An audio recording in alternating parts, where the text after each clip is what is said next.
Welcome to the Long Run with Joel and Christy. I'm Joel. And I'm Christy. And what are we doing today? Today we're going to be talking about why it is time to prepare for Christmas now. And we're also going to give you some tips on how to get started. All right, let's get to it. All right, so a mistake that many people make is not thinking about Christmas until October. And that can really be a bad thing, especially if you're not prepared for it.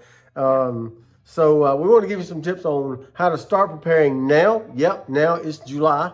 You don't want to get to October and say, whoops, I had 9 months and I did nothing. That's right. If you get that joke, drop it in the comments below. Let us know. That's right.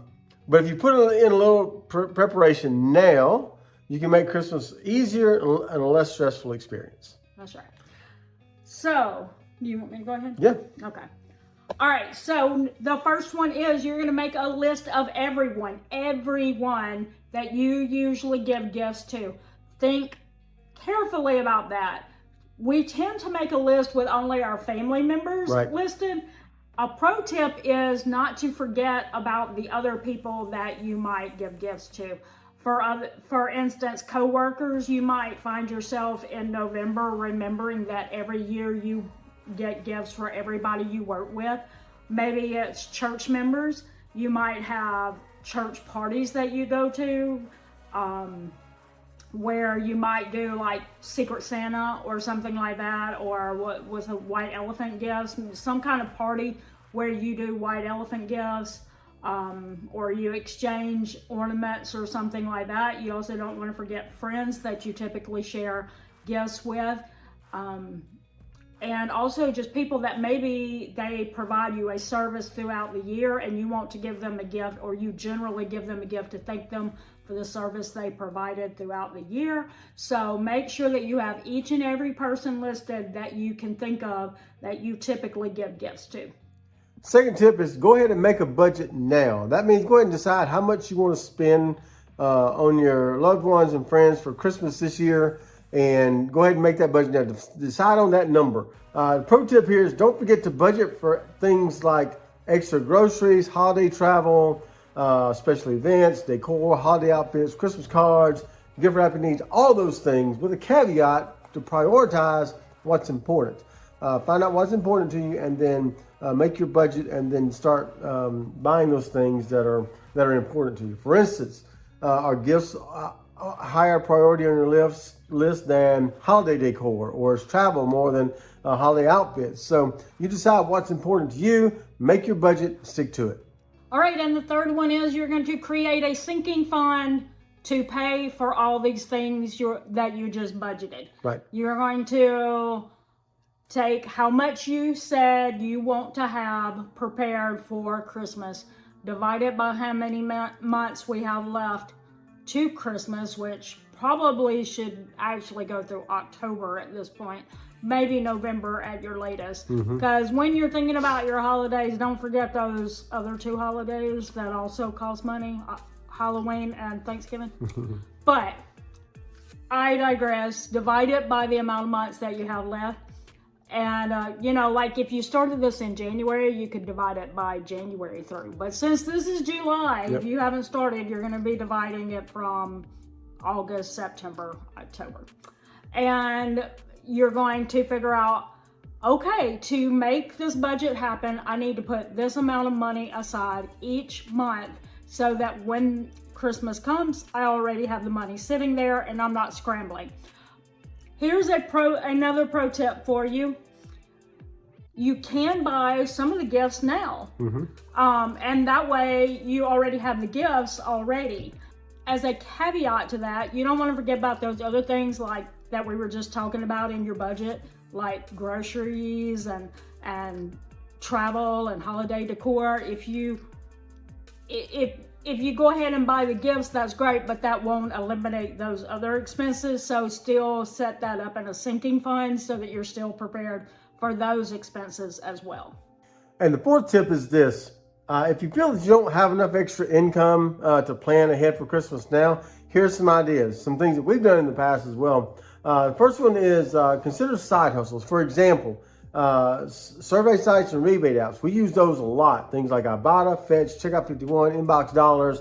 Receipt Hog, Merrifield, Rakuten, Swagbuck, Shopkick, Pinecone Research, and Survey Junkie, just a few of the ones that you can try. We did that last year. We came up with close to $300 in just survey sites and rebate apps that we cashed in last year to go towards Christmas. Then you want to do mystery shopping opportunities. Now make sure you vetted the company first before you do that, because there may be some shady ones out there. We used Field Agent before. Some people do pretty good with that app. We don't always do great with it, but if you have to go to stores regularly, you might make a decent amount. The main reason is just because I work from home, so I'm not in stores as much as somebody who might have available transportation to get to stores on a regular basis. And Dawn from Sensible Living with Money Mom has a video on this. We're going to link it in the description below. You can check that out and go take a look at that video on mystery shopping. Also, if you see something, you have something to sell, or consider a little resale from thrift stores, just to make sure that you know the value is there before you buy something from a thrift store to resell. But if you have things in your home, we did that one year when we were moving. We sold a bunch of things and helped pay for the moving truck that we used when we moved that year. So consider that as well. And then also consider side hustles like DoorDash, Uber Eats, Walmart Spark, Instacart, Shipt, all those, many more out there you can try as well. Amazon Flex, those are things you can try if they're available in your area to make a little extra money. Now, we do DoorDash and Uber Eats and Walmart Spark on a pretty regular basis, just for a little extra spending money. You could save that spending money up to use for your Christmas shopping. That's right, exactly right. But be aware that on any side hustle like that, for DoorDash, any of those, you are not an employee of the company. You are self-employed, and you're responsible for all of your taxes. If you make over $600 in any one of those, you're responsible for paying your taxes, self-employment taxes, and your federal income taxes on those. So also make sure you're keeping that into account when you start any kind of side hustle. Yeah, that's what we do. What we recommend is that if you're going to be making more than $600, that you go ahead and set up an account that you are putting your money for taxes aside. And that way you're not touching it. You're keeping it separate. And you can also write off things like maybe the gas that you spent, but just make sure that you are completely aware of all the tax liabilities there.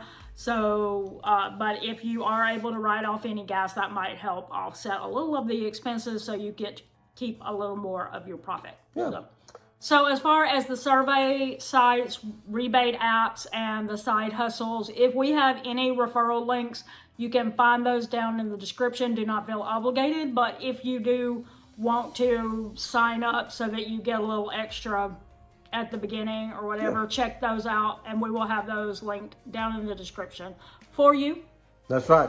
So that's just a few ideas for you to what you could do to help prepare for Christmas now, or really pretty much anything you want to prepare now. But we're thinking about Christmas, so that's there's some things you can help prepare for that. So don't wait. There's tons of ways to get ahead of the game. Try a couple of them, see how they work out for you. If we've missed any ideas, let us know in the comments below. We'd love to hear that. We're open for any comments or suggestions on how to make a little extra money for the things we like. And to share it with the community. That's right. Share it with the community. So, if you'd like to check out some more of our adventures, we're going to put a video up right here. You can click it as soon as we say the thing we always say. That's going to do it today for The Long Road with Joel and Christy. I'm Joel. And I'm Christy. Don't forget the long run. Give yourself over grace. Bye.